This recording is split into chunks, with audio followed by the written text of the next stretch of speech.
Hi there, welcome back to my channel. It is Krista here to do the weekly reading for the sign of Gemini, Sun, Moon, and Rising. If you don't know your Moon and Rising sign, there is a link in the description box where you can learn your whole birth chart, and that way if you want additional messages for the week, you can look at your Moon and Rising sign on top of your Sun sign reading. This is for July 4th until the 11th. I'll be using the Wisdom of the Oracle deck for the main spread, and then Healing with the Angels Tarot and Medicine Card Tarot cards to complete the spread for you. Last week I began asking, what does your sign need to know, as opposed to what are general messages for your sign. So I'm going to stick to that just because I really enjoyed the output of even just, I would say, affirming the type of question or being really specific. So I'm going to stick to that. So we'll be asking today, what does Gemini need to know for the week? So Gemini, I wish for you all success, joy, and wellness. I call upon Archangels Michael, Gabriel, Metatron, and Uriel to guide this reading in peace, clarity, protection, and wisdom. And I ask that Gaia bless this reading for Gemini. So what does Gemini need to know this week? Gemini need to know. So in this regard, with asking what do you need to know, it could be that you're not cognizant or aware of what is available to you. So this could be enlightening with that angle of things, but it could be also you've made up your mind about something but aren't sure how to proceed or in what way or what will be accomplished if you do. So hopefully you will find that this helps answer those types of questions as well, in terms of what you need to know if you were to take, if you were to follow through with the plans that you made, etc. So we're just looking for 3 jumper cards. What does Gemini need to know?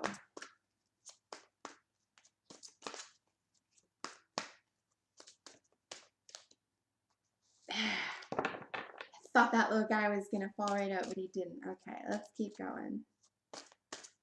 We're looking for 3 jumper cards today. I think I might do a 5-card spread next week. I always try to keep these under 15 minutes, but sometimes I don't even know what happens.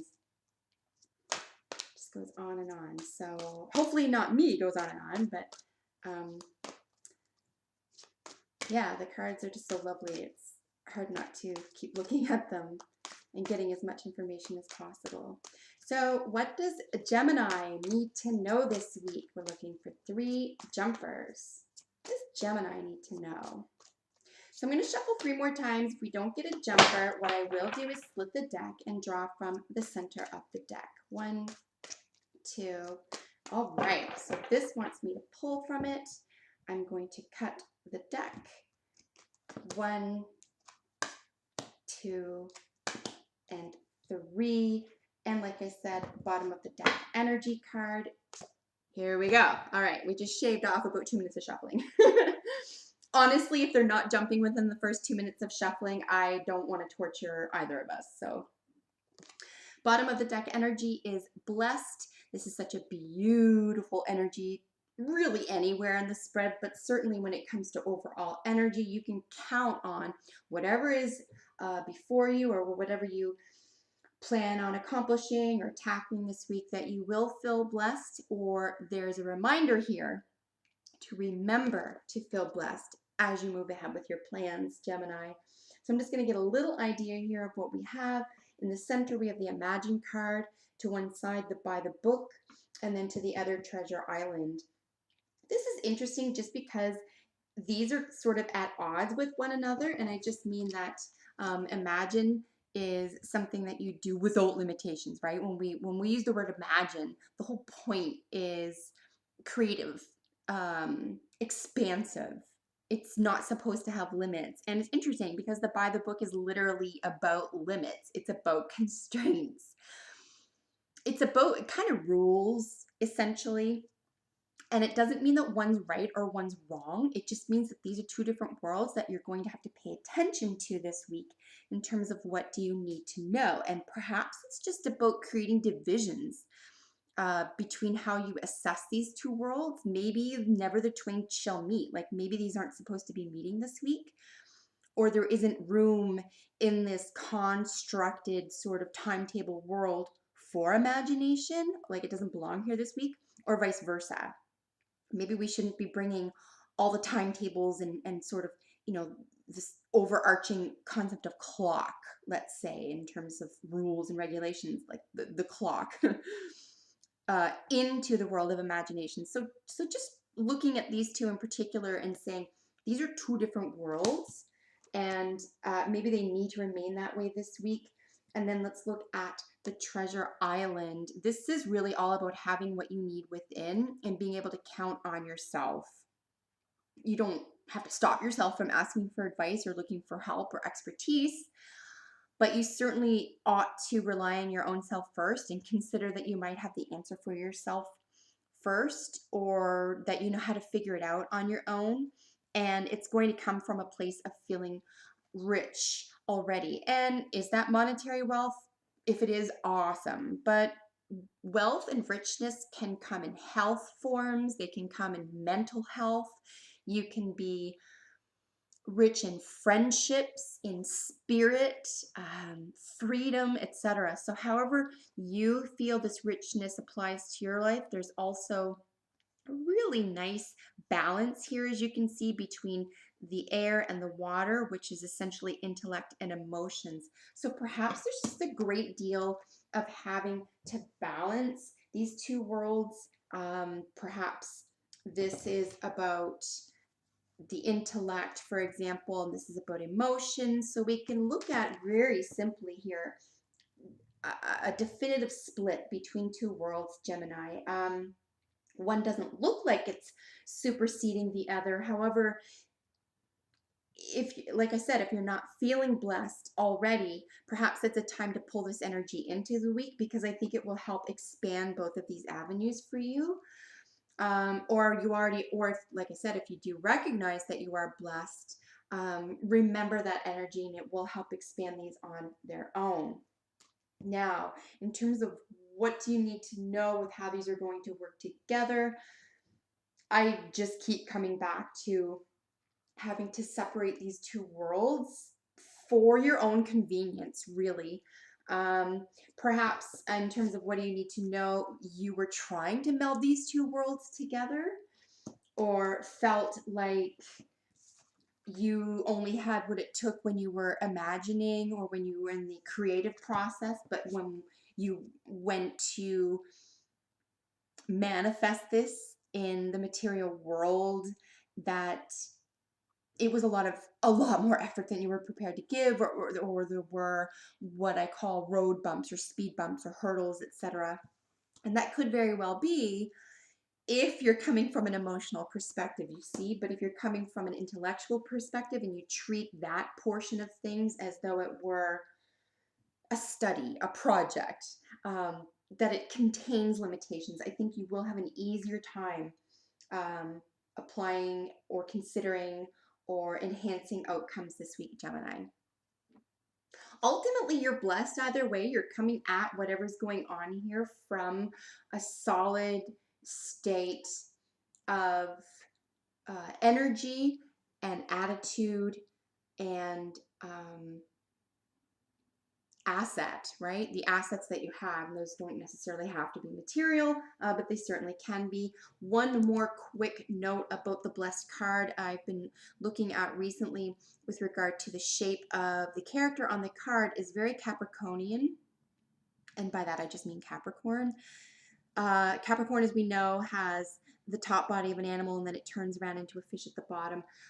If this is all going on in the week, Capricorn energy just could mean anything Saturnian, something that feels heavy, has to do with clocks, limitations, outcomes, aging, rules, regulation, paternity, those types of that type of energy. Okay, so again, nothing negative, nothing wrong. It just means that this could be playing on the by the book here, and perhaps there's a strength in the by the book with regard to this Capricorn energy, and then this needs to be enhanced or expanded upon, or we need to remember, or what you need to know here, is to keep this Capricornian energy out of the imagined energy. All right, I feel like I've said that 5 times, so I'm going to keep moving on. Sorry if I've repeated myself. And that's a big clump there. I'm going to keep shuffling, see if we can get a jumper. Like I said, I'm trying to keep the readings under 15 minutes, and certainly if there is shuffling for any one deck for over a minute, I am going to cut the deck, because as beautiful as I think the sound of shuffling is, and I think it's a little bit therapeutic, and it's pretty, it can be kind of hypnotic too, I suppose. It does take up a chunk of time, and not everyone appreciates that. So, look at that. We have a beautiful jumper here. This is gorgeous. Okay, with the emerging card. This is always lovely to see, because this essentially, and again, the question is, what do you need to know? You are coming into something that you had always dreamed of or had been working very hard on, but this is going to manifest in the material world. This is going to feel real for you. Could this be an actual garden with flowers? Sure. Could this be your own self? Could it be the way you've been working out? Could it be the way you work, are eating, engaging in relationships, etc.? Whatever's going on here, whatever is emerging, is going to manifest in the material world. What have you been working on? Okay, but in terms of what do you need to know here, something that you've been working on very hard is emerging and manifesting for you here. I'm so curious to know, however, if it is, and it could be equal parts, but is what is emerging more in the intellectual, from the intellectual realm, and from a very, let's say, business, cold, calculated, etc. type of entity, or is what is emerging here more emotional, sort of limitless imagination, in terms of the book word, like, is it about fiction? Are you just creating something out of nothing here? So this might be fun for even you to figure out. Maybe it's both going on, maybe one's going on over the other, or maybe you're going to see that there are emerging outcomes for both. Either way, you are protected here by something that you've already experienced, or something that you already have inherent to yourself, to be able to handle. Like I said, I don't see any trouble here or any problems necessarily, but it is going to create a difference in your life. But you have what it takes. You've either already been here, visited it, or understood it through or someone else. So you're prepared, is what I'm trying to say. You're prepared here. But I am very curious to know. Oh, we just had a flipper. Whoa, right in the deck. What this look like, how that works out for you. Always curious. And with your final card is the bat. All right, so this is where I always get like goosebumps. So I just said the emerging card is about something coming into fruition, something not from nothing, right? Something you've been working on, something you've paid a lot of attention to. The bat's keyword is rebirth. Now this is interesting because it's all about, say, the phoenix. It's all about having perhaps even, and this is just a phrase, I don't mean literally necessarily, but something has been maybe burnt to the ground, so to speak, or raised like we do with blueberry fields, in order to get something greater out of it, or a new, using that example, a new crop out of it, something that's richer and more robust, etc. So just really interesting here. Perhaps what is emergent is something that you finagled, or imagined, or even interrupted in order to take a little bit of a different path or pattern, or something that was really solid on its own, but you injected something into it to make it into something even more unique, workable, etc. And it amounts to a rebirth. But either way, I do think that these cards are very integral to one another here. We have the emerging, something coming from something that was been worked on very heavily, and then the rebirth. Like, not only is it just going to be, oh, it's just going to be emerging, whatever, casual. No, this is like the phoenix. Like, it's going to even be bigger and larger and perhaps even more successful or feel better or whatever. So I think you're going to feel like, even if it felt like a tough week the past week or so, or if it's like you've been, on the edge of your seat about a decision you just made and you didn't know how it was going to work out, it was sort of you were taking maybe a little bit of a risk. Here, it really looks as though that risk is going to pay off for you. So that's what I'm seeing here, Gemini. As always, if you have a moment, please let me know. Sound off below. Let me know how this works out for you, what appealed to you, what didn't. And if you're not already subscribed to my channel, I upload videos for your sun sign every week. And I look forward to seeing you next time. So until then, bye for now.